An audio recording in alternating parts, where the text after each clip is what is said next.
நல்ல மதிப்பெண்கள் எடுத்தும் வசதி இல்லாத காரணத்தினால் நல்ல கல்லூரியில் சேர்ந்து படிக்க முடியாத நிலைமை இன்று தமிழகத்தில் நிறைய மாணவர்களுக்கு ஏற்பட்டுள்ளது.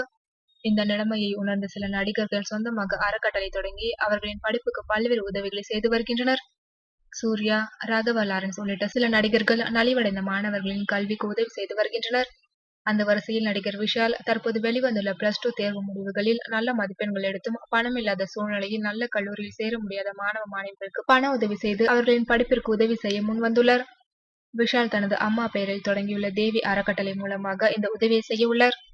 யாராவது தங்கள் பகுதிகளில் இதுபோன்று மேல் படிப்பிற்கு கஷ்டப்படும் மாணவர்கள் பற்றிய விவரங்களை விஷாலுக்கு தெரியப்படுத்தினால் அவர் அந்த மாணவர்களை பற்றிய விவரங்களை கேட்டறிந்து அவர்களுக்கு உதவுவார்.